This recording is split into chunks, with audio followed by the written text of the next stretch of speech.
नमस्कार. आपल्या सगळ्यांचे महाराष्ट्र सोशल न्यूज चॅनलमध्ये हार्दिक स्वागत. चला वळूयात एका नवीन बातमीकडे. आजची बातमी. दिल्ली येथे सुरू असलेल्या आंदोलनाला अभूतपूर्व यश मिळाल्यानंतर संपूर्ण देशभरात आणि राज्यभरात आज तिरंगा रॅली काढण्यात येत आहे. धुळे शहरातून देखील तिरंगा संघर्ष समितीच्या वतीने मनोहर चित्रमंदिराजवळील छत्रपती शिवाजी महाराजांच्या पुतळ्याला अभिवादन करीत तिरंगा रॅली काढण्यात आली. शहरातील मुख्य बाजारपेठ असलेल्या आग्रा रोडवरून निघालेल्या या तिरंगा रॅलीत विविध सामाजिक संघटना तसेच विरोधी पक्ष सहभागी झाले होते. या रॅलीत 600 मीटर तिरंगा ध्वजाचा समावेश करण्यात आला होता.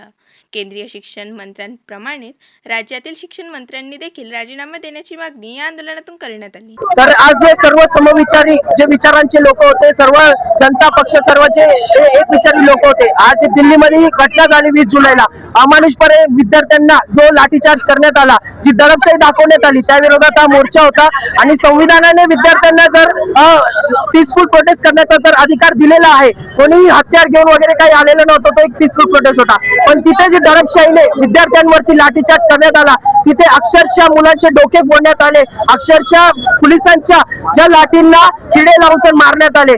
पोलिसांना अधिकार आहे की तुम्ही लाठीचार्ज मध्ये कमरेच्या खाली गुडघ्यांच्या खाली मारू शकता. मुलांचे डोके फोडण्यात आले. हे खूप त्याचा प्रकार घडत आहे. त्यामुळे आज आम्ही हा विद्यार्थ्यांसाठीचा मोर्चा होता.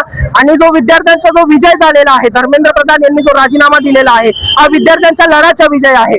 आणि विद्यार्थ्यांची जी लढाई ही या अमानुषपणे व जे सत्ताधारी जे चुकीचे निर्णय घेतील त्याच्या विरोधात ही लढाई पुढे पण चालूच असणार आहे. जंतर मंतरवर विद्यार्थ्यांचा जो मोर्चा झालेला आहे तो यशस्वी झालेला आहे. त्याच्या सन्मानार्थ आज आम्ही विद्यार्थ्यांनी पालकांनी सहभाग नोंदवलेला आहे. आणि सगळ्यात महत्त्वाचं म्हणजे हा जो विजय आहे तो युवा शक्तीचा विजय आहे, वैचारिक पुरोगामी विचारांचा विजय आहे. आणि महाराष्ट्राची भूमी, मराठी माणसाचा आवाज दाबला जाणार नाही, युवा शक्तीचा आवाज हा दाबला जाणार नाही, तानाशाही सहन केले जाणार नाही. कारण ते येणारा काळ हा युवा शक्तीचा आहे. त्याच्यामुळे युवा शक्तीचा आवाज तुम्हाला ऐकावाच लागेल.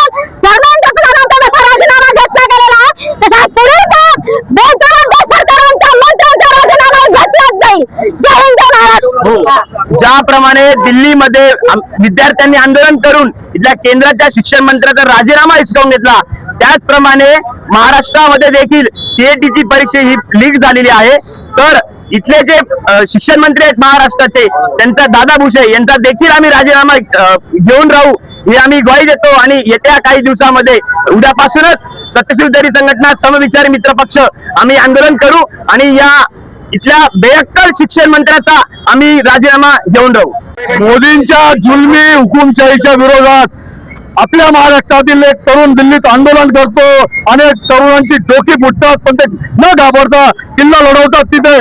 तर त्या धर्मेंद्र प्रधान शिक्षण मंत्र्याला राजीनामा द्यायला सर्व देशवासीय, देशप्रेमींच्या ताकदीमुळे त्यांना राजीनामा द्यायला भाग पडलंय.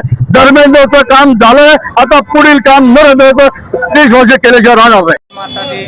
आज धुळे शहरात खूप मोठा तिरंगा रॅली होती. जे संविधानाच्या विरोधात काम चाललंय, विद्यार्थ्यांना न्याय मिळत नाहीये आणि जी हुकुमशाहीकडे देश चाललाय त्या विरोधात खूप मोठा जागृत मोर्चा होता. आमचं पूर्ण धुळे शहर, आमचा तृतीयपंथी समाज या रॅलीत उपस्थित होता. आणि देश जागृत झाला आहे. देश लोकशाहीनीच चालत असतो, संविधानावरच चालत असतो. जी सरकार हुकुमशाही जे विद्यार्थ्यांवर लादली होती त्याच्या निषेधात आम्ही तिरंगा यात्रा काढली होती. आणि लोकशाहीचाच विजय होणार आहे, हुकुमशाही या देशात चालणार नाही.